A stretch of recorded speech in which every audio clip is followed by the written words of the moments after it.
मेरे बाप को मजदूरी नहीं मिल रही। तो वो लड़की क्या काम की कि एक दिन सुबह गुसल की, गुसल करने के बाद बन सवर कर तैयार हुई और अपनी माँ से कहने लगी, अम्मी जान हम जा रहे हैं फला सहेली के पास, रात में हम वापस लौटेंगे। माँ से इजाजत ली और घर से निकल गई। नौजवानों सुनो, ये लड़की निकल तो गई, बाजार के चौराहे पे जाके खड़ी हो गई, दुपट्टा सर से नीचे उतार ली कि कोई ना कोई नौजवान की नजरें हमसे टकराएगी। अब वो दावत देगा गुनाह का, पैसे मिलेंगे, गुनाह तो हम कर लेंगे लेकिन मेरे घर का चूल्हा जल जाएगा, मेरा ये छोटा छोटा भाई, मेरी छोटी बहनों के पेट भर जाएंगे, मेरे बूढ़ा बाप के क्या कहते हैं कि इस मुसीबत को देखी नहीं जाती है। ये नौजवान, ये लड़की वो दुपट्टा सर से नीचे उतार कर बाल खोल कर चौराहे पे खड़ी रही, लेकिन अल्लाह अकबर कबीरा, सुबह से लेके शाम हो गई लेकिन किसी नौजवान ने उसके तरफ निगाह उठाकर नहीं देखा। माँ परेशान हो गई कि दिन डूब गया, अभी तक बच्ची आई नहीं है, देखते हैं कि थोड़ा अंधेरा हुआ, बेटी घर आई है, अब कुर्बान जाओ। तो माँ पूछने लगी, बेटी बहुत देर लगा दी, कहाँ चली गई थी? तो बेटी ने सच्चाई बताई, बेटी ने सच्चाई बताई कि माँ इस चूल्हे को जलाने के लिए मैं अपनी इज्जत को दांव पे लगाने गई थी, लेकिन कुर्बान जाओ कि सुबह से लेकर शाम तक मैं उस चौराहे पे खड़ी रही, किसी नौजवान की निगाह मेरे ऊपर नहीं आई। तो बाप ने तड़प कर कहा, बेटा तुम्हें कोई नौजवान कैसे देखता गंदी नजर से? तुम्हारे बाप ने आज तक किसी गैर महरम औरत की तरफ निगाह उठाकर नहीं देखा। ज़िना एक कर्जा है, एक बात याद रखना नौजवानों, ज़िना एक कर्जा है। आज किसी के साथ तुम ज़िना करोगे, बुराई करोगे, कल को तुम्हारी बहन के साथ, तुम्हारी बेटी के साथ, तुम्हारी रिश्तेदारों के साथ, किसी के ना किसी के साथ कोई ज़िना करेगा, ये कर्जा है। इसलिए बताया गया, जिसकी ज़िंदगी अच्छी होगी उसकी मौत अच्छी होगी, जिसकी ज़िंदगी बुरी होगी उसकी मौत बुरी होगी। तो इंशाल्लाह ज़िंदगी अच्छी गुजारोगे। कितने लोग तैयार हैं? इंशाल्लाह हाथ उठा मेरे नौजवानों। वाह वाह वाह, अल्लाह इन नौजवानों की जिंदगी को बदल दे, हमारे बच्चों के हालात को बदल दे, या अल्लाह इसे नेक बना दे, या इसे अल्लाह वक्त का नमाजी बना दे, मैदान जंग का गाजी बना दे। या अल्लाह मैं दुआ करता हूँ इन नौजवानों को, इन बच्चों को या अल्लाह खाने काबा का हाजी बना दे। आमीन बोला जरा। इबादत करो तुम सदा अपने रब की, ये दुनिया किसी की हुई है न होगी। इबादत करो तुम सदा अपने रब की, ये दुनिया किसी की हुई है न होगी। इबादत करो तुम,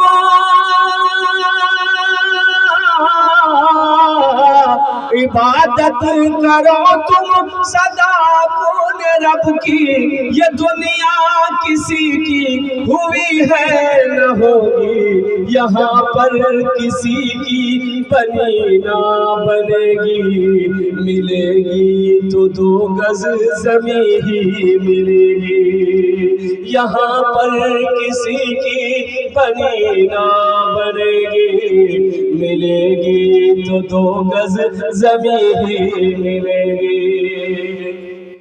अल्लाह के रसूल ने इरशाद फरमाया कि मोमिन वो है, मुसलमान वो है कि जिसके हाथ से और जबान से किसी को तकलीफ ना पहुंचे। समझो ना बात, हमारे कथा बुझते पारछेन ना? मोमिन वो है, मुसलमान वो है जिसके हाथ से और जबान से किसी को तकलीफ ना पहुंचे। हमारी जबान से, हमारे हाथ से किसी को तकलीफ ना पहुंचे, वो मोमिन है। अब अगर हमारे हाथ से किसी को तकलीफ पहुंचती है, जबान से तकलीफ पहुंचती है, तो सोच लिए मेरा ईमान कहाँ है, सोच लिए मेरा ईमान कहाँ है। एक आदमी ना बड़ा तंग करता था बस्ती वाले को, बाप रे बाप, इससे झगड़ा उससे लड़ाई, उससे लफड़ा इससे झगड़ा, यानी बस्ती वाला उससे तंग था कि मियाँ ये मरवे कि नहीं मरवे, परेशान करे था। हाँ, हर आदमी परेशान था।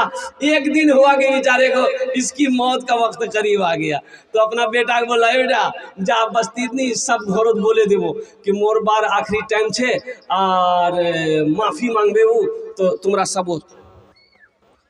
हर घर में आके कह दिया कि मेरे बाप की आखिरी वसीयत है, अब वो मरने वाला है, आप लोगों को बहुत परेशान किया है, तो चलिए मेरे बाप को माफ़ कर दिए आप लोग। तो बस्ती वाला बोला फिर कोई ना कोई लफड़ा तार भी आया। बस्ती वाला सब खड़ा रहा, सब बोले भैया माफ़ करे दे बमू, भैया मैं बहुत परेशान करे हो तो माफ़ करे दे, तुमरा माफ़ करे दे, अल्लाह माफ़ करे दे भैया, माफ़ करे दे, आखिरी टाइम से माफ़ करे दे। तो सब लोगों ने कहा कि आखिरी टाइम है, ठीक से हमरा माफ़ करे दूँ, माफ़ करे दूँ, कोनो चिंता नहीं है। बोले भैया तुमरा माफ़ करे दिलो, बस एक वसीयत है मोर, पूरा करबो। तो बस्ती वाला बोला हाँ बोल की वसीयत है। तो बोले भैया मोर वसीयत यही है कि मोक सजा मिलना चाहिए, हम आप लोगों को सताए हैं, हमको सजा मिलना चाहिए। भैया जब मैं मोरे जाऊँ ना तो मोर पेटोत नहीं बांस घुसे दिबो, खड़ा कर देना, बांस पेट में बांध कर खड़ा कर देना है। कोई पूछेगा तो कह देना कि ये बहुत सताया तो बस्ती वाले की सजा मिली। तो बस्ती वाला बोला ठीक है, मरने वाले की वसीयत को पूरा किया जाए। वो मरने वाला मर गया, अब 2-4-5 आदमी बस्ती का खास आदमी जमा हुआ, बोला कि की करो, बोले नहीं वसीयत तो पूरा करवा है मेरी। एक बांस लाया, लंबा बांस लाया काट करके इसको इसका जिस्म में पूरा रस्सी उस्सी बांध के बांस में खड़ा कर दिया। अब बगले में था थाना, कोई जाके खबर कर दिया, आई पुलिस, बोला ये कौन किया? बोले अब्दुल रज़ाक, अब्दुल गफ्फार, मुन्ना चुन्ना यही सब किया। बोला बोलो इधर, बोलो सबको हथकड़ी पहनाओ। काहे कि ऐसा? बोला वो बोला तो बोला नहीं था ये कानून जुर्म है, वो हथकड़ी पहनाओ, जिम में बैठाओ, थाना लेके जाओ। बोला रे बाप मरने के बाद भी नहीं छोड़ा। इबादत करो तुम सदा अपने रब की, ये दुनिया किसी की हुई है ना होगी, यहाँ पर किसी की बने ना बनेगी, मिलेगी तो 2 गज ज़मीन मिलेगी। एक आदमी सफर में है, इसलिए मैं कह रहा हूँ नौजवानों कि जिसकी जिंदगी अच्छी होगी इंशाअल्लाह उसकी मौत भी अच्छी होगी, उसकी मौत सजदे की हालत में होगी।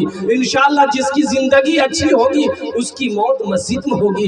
इंशाअल्लाह जिसकी जिंदगी अच्छी होगी उसकी मौत बिस्तर पे होगी। अभी देखिएगा ना, अभी एक हादसा हुआ, अभी तो कई तारीख को मैं रांची में था, एक हादसा हुआ और गाड़ी में जा रहा था और देखा क्या कहते हैं कि रास्ता जाम है, तो गाड़ी रोकी गई। क्या हुआ भाई? बोले एक्सीडेंट हो गया। वो एक्सीडेंट हो गया, ओ हो 2 लड़का, बड़ा खूबसूरत हट्टा कट्ठा नौजवान लड़का मोटरसाइकिल लेके जा रहा था, एक्सीडेंट हो गया। और कुर्बान जाओ, और एक्सीडेंट इतनी बुरी तरीके से हुआ था कि दोनों बच्चों के परखच्चे उड़ गए थे, कहीं जिस्म का एक टुकड़ा यहाँ है, कहीं पाँव वहाँ है, कहीं हाथ वहाँ है, कहीं सर वहाँ है। अल्लाह अकबर कबीरा। इसलिए मेरे बच्चों नौजवानों देखो, हम ये नहीं कहते कि तुम तस्बीह लेके मस्जिद में बैठ जाओ, लेकिन कम से कम 5 वक्त की नमाज है, नमाजों की तो पाबंदी करो। गुनाह करते वक्त ये सोचो दुनिया की कोई मखलूक देखे या ना देखे, मेरा अल्लाह देख रहा। ये मोबाइल में कम गुनाह हो रहा है? बोलो गुनाह हो रहा कि नहीं हो रहा? अरे गुनाह हो रहा कि नहीं हो रहा? तुम दरवाजा बंद करके कोई नहीं देखिए, नहीं दरवाजा बंद कर लो, खिड़कियों बंद कर लो, कोई नहीं देख ले। मोबाइल अल्लाह देखोगे नहीं देखो? अरे अल्लाह देख लेगी नहीं देख ले? मेरा तो अल्लाह तो पूछेगा मेरे बच्चों कि दुनिया से आया है मेरे लिए क्या लाया। गांव वालों ने देखा एक नाले में लाश पड़ी है, गांव वाले जमा हो गए, कैसे मियाँ कैसे? बोले नहीं पहचाना उसको। बोले निकाल। अब 4-5 नौजवान नाले में कूदा, उस लाश को निकाला तो लाश की शक्ल बदल गई थी। ऐसा मालूम हो रहा था कि मरे हुए 2-3 दिन हो गया, इसको फूल गई लाश। तो अब गांव वाले सोचे कि भाई कैसे समझ में आएगा, पहचान में तो नहीं आ रहा है कि इस गिरद के कोई गांव का नहीं है, पता नहीं कहाँ का है। अब ये हम लोग अगर इसकी कफन दफन कर देते तो अच्छा रहता, लेकिन बात यहाँ पर आ गई कि ये पहचान में तो आए पहले कि ये मुसलमान है कि नहीं है, ये इधर का है कि उधर का। पहचानना होगा ना, अरे जानना होगा ना, तब ना जनाजा पढ़िएगा। अब वो रहेगा तो जनाजा पढ़िएगा तो गड़बड़ ना हो जाएगा भाई। अब ये इधर का उधर का, इसलिए कि ना दाढ़ी है ना टोपी है ना कुर्ता पाजामा है, पहचान में कैसे आएगा? पहचान में कैसे आएगा?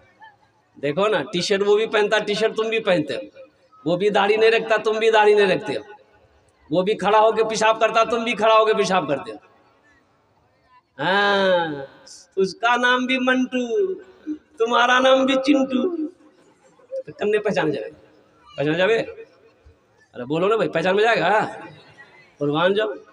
हम इमामत करते मस्जिद में, बच्चे पैदा होता है लोगों का, हजरत हजरत लड़का हुआ है, कोई नाम रख दीजिए, कहते ठीक नाम रख देंगे, ऐसा करो इसका नाम रखो मोहम्मद उस्मान। बोले नहीं, ये बुढ़वा नाम है। तो हमने कहा कि तो बुढ़वा नाम तो कैसा नाम चाहिए? बोली कोई ऐसा नाम दिए जो जवान नाम हो। हाँ, हमने कहा ऐसा करो इसका नाम रखो लड्डू। बोला हाँ ये नाम अच्छा है। यही सब नाम तो चल रहा है अभी, लड्डू, पप्पू, चिंटू, मिंटू, पिंटू, सिट्टू, स्वीटी। अब वो क्या नाम चलता है अभी? देखिए पहले ज़माने में ना बड़ा ऐसा ऐसा नाम होता था कि लोगत में अभी नाम का माने खोजिएगा नहीं मिलेगा। एक लड़का मेरा पैर दबा रहा था, 13-14 साल का बच्चा था, तो बड़ा अच्छा लगा। हम बोले बेटा तोर नाम की रे? बोले नहीं बोलूँ, मुझे लाज लगो। हमके नाम बताने में लाज कैसी? बोलने की नाम छो? बोले मोर नाम छे फटकन। फटकन के रखे हल्को नाम रहे? बोले मोर दादो। तो तोर दादोर नाम की रे? बोले मोर दादोर नाम रहे लटकन। ठीक है, वो लटकते रहे ती फटकते रहे वो को नाम। एक निकाह पढ़ाने गए कलकत्ते में, तो मैंने लड़के का नाम लिख लिया, लड़की का नाम पूछा गया, लड़की का नाम बोलो, तो एक लड़का बोला हजरत लिखिए। हम बोले बोलो, वो चुप हो गया। वो अपने बगल में एक साथी से बोला कि तुम ही बोल दो, हमको भी शर्म आ रही। तो दूसरा नौजवान बोला कि हजरत लिखिए, लड़की के नाम लिखिए। हम बोले बोलो, वो भी चुप हो गया। दूसरा तीसरे को बोला कि भाई तुम ही बोल दो, हमको भी शर्म आ रही, हमको भी शर्म आ रही है। और तीसरा नौजवान भी बोला कि हजरत लिखिए। हम बोले अल्लाह का बंदा बोलेगा भी कि खाली लिखिए बोलना, नाम बोलना, लड़की का नाम क्या है? तो वो लड़का भी चुप हो गया। एक दादा मियाँ थे, उसको बोला कि दादा मियाँ अल्हम्दुलिल्लाह, हाँ भाई बैठ जाओ, बसे जाओ अल्हम्दुलिल्लाह। हाँ, ये तीसरा नौजवान ठीक है रहने दिए, दिखाई दे रहा है। अच्छा, चंदा भी ले रहा है ना, इसलिए देखना अच्छा से होगा, पहचानना होगा।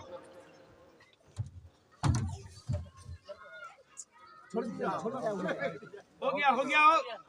तीसरा नौजवान बोला कि हजरत लिखिए। हम बोले अल्लाह का बंदा बोलेगा भी कि खाली लिखिए बोलना, नाम बोलना, लड़की का नाम क्या है? तो भी चुप हो गया। एक दादा मियाँ थे, बूढ़े मियाँ, वो बोले कि हजरत काहे गुस्सा रहे, लिखिए, हम बोल रहे हैं लड़की का नाम। हम बोले बोलिए। बोला लिखिए, लड़की का नाम है घोड़ी बेगम। हम बोले घोड़ी बेगम, ये घोड़ा घोड़ी निकाह पढ़ाने आए हैं क्या? बोला बहुत ही अफसोस का मकाम है। इसलिए ये मदरसा ये पैगाम देता है, ये हमारे उलमा ये पैगाम देते हैं, चटाई पर बैठकर हमारे उलमा पैगाम देते हैं कि जब बच्चा पैदा हो, बेटी पैदा हो, बेटा पैदा हो, अच्छा नाम रखो। ये नबी करीम जनाब मोहम्मद रसूलुल्लाह सल्लल्लाहु अलैहि वसल्लम का फरमान है कि बच्चे का, देखो माँ बाप का बेशुमार हुकूक औलाद के ऊपर में है, लेकिन औलाद के भी कुछ हक है, हुकूक हैं कि औलाद के हुकूक ये है कि जब बच्चा पैदा हो, ये बच्चे का पहला हक माँ बाप के ऊपर में है कि उसका अच्छा नाम रखो। लेकिन यहाँ नाम क्या बोलिए, ऐसा नाम है ना, हम बोलेंगे तो आप लोग हंसी नहीं रुकेगी। हबुआ, छबुआ, टुप्पा, देखो नाम है। ये दादा लोगों का नाम रखा हुआ है। ये दादा लोग नाना नाम रखते थे। घर में बच्चा पैदा हुआ, औरतों ने चिल्लाना शुरू किया, छुआ भैया मांगे छुआ भैया। बोले नाम रखे थे, बोले दादा रख दे यार नाम। दादा बैठक में बैठे हुए थे, ए दादा यार नाम रखे थे। बोले आज कौन दिन छे? बोले आज जुमा छे। बोले यार नाम रखे थे जुम्मन मियाँ। शनिचर को पैदा हुआ शनिचरा, इतवार को पैदा हुआ इतवारी, सोमवार को पैदा हुआ सोमवारी। अब मंगल को जो बच्चा पैदा हुआ बोले यार नाम रखे दे मंगरू बजाबे डमरू। अब बुध को अगर बच्चा पैदा हो गया बोले फाइनल नाम यार नाम रखे दे बुधवा। अब जिस बच्चे का नाम होगा बुधवा उसका कामो होगा बुधवा। देखिएगा जिसका नाम बुधवा होगा ना उसको बुलाइएगा इधर जाएगा उधर। मदरसे की चटाई पर बैठकर उलमा यही पैगाम देते हैं कि अपने बच्चों को तालीम दो। अब तो अल्हम्दुलिल्लाह सुम्मा अल्हम्दुलिल्लाह हमारे बच्चे तालीम हासिल कर रहे हैं, वो चाहे वो स्कूल का हो, मदरसे का हो, कॉलेज का हो। अब अल्हम्दुलिल्लाह सुम्मा अल्हम्दुलिल्लाह लोग जाग रहे हैं और अल्लाह करे जगे। नहीं तो याद रखें मुसलमानों, अल्लाह अकबर कबीरा, कुर्बान जाओ। तो बताइए गया कि इस शख्स की पहचान कैसे हो? वो भाई जनाजा पढ़ाना है, पहचान कैसे हो मुसलमान? पैंट शर्ट पहना हुआ था, चेहरे पे दाढ़ी नहीं थी। तो लोगों ने कहा कि रे एक नी पहचानो सो यार पॉकेटो देखते कि कुछ छे, पहचान पत्र आधार कार्ड कुछ छे। तो पॉकेट में हाथ दिया तो देखा कि पर्स में इसका आधार कार्ड है। बोला हाँ अब फाइनल है जावे कि ये की छे। तो आधार कार्ड में देखा, आधार कार्ड में देखा, आधार कार्ड में देखा यार नाम छे राजा। बोले बापेर नाम? बोले बापेर नाम छे आजा। बोले कन्ने है तो आजा खाजा वाल ओरो छे। बोले नहीं समझाओ कन्ने की है बेटी। बूढ़े मियाँ बोले अच्छा परेशान ना हो तुमरा, एक आर तरीका छे, उपाय छे। उठा एकदम फैसला है जावे कि इधर कार छे कि उधर कार छे। अब क्या है वो उपाय वो हम नहीं बोलेंगे। अब आप लोग समझदार हैं, समझ गए, समझे गए ना? हाँ मुसलमानों, नौजवानों, मेरे बच्चों, तुम क्या चाहते हो कि कहीं मेरा हादसा हो जाए, कहीं मेरी मौत हो जाए तो दुनिया मेरी पहचान, मेरी शर्मगाह को खोल कर देखे कि ये मुसलमान है कि नहीं है, ये नबी का कलमा पढ़ने वाला है कि नहीं है। अरे नबी मुसलमान की शान तो वो है कि करोड़ों में एक मुसलमान होगा तो उसकी शक्ल बता देगी कि ये मुसलमान है, नबी का कलमा पढ़ने वाला। जिसकी जिंदगी अच्छी होगी उसकी मौत बहुत अच्छी होगी, जिसकी जिंदगी बुरी होगी उसकी मौत बुरी होगी। तो लोगों ने पहचाना, देखा भाई मुसलमान है। बोला बहुत अच्छा, चंदा करो, 30-50 टका दे, 30-50 टका दे, 30-50 टका दे, 30-100 टका दे, 30-10 टका दे। चंदा किया, मोहल्ले वाला चंदा किया। एक आदमी गया ठाकुरगंज, वहाँ से कफन खरीद के लाया, खुशबू खरीद के लाया, साबन खरीद के लाया, गुसल दिया। एक आदमी कब्र बनाया, बांस काटा, बांस बत्ती हुई, जनाजे की नमाज पढ़कर दफन कर दिया। ठीक 3 दिन के बाद एक VIP गाड़ी बस्ती के अंदर में घुसती है। लोग जमा हो गए कि भाई किससे मिलना है। तो उन लोगों ने कहा कि भाई एक आदमी को आप लोग 3 दिन पहले दफन किए हैं। बोला हाँ हम लोग दफन किए, लावारिश लाश थी, उसका कोई पहचाने, हम लोग नहीं पहचान पाए, लावारिश लाश थी, मुसलमान था।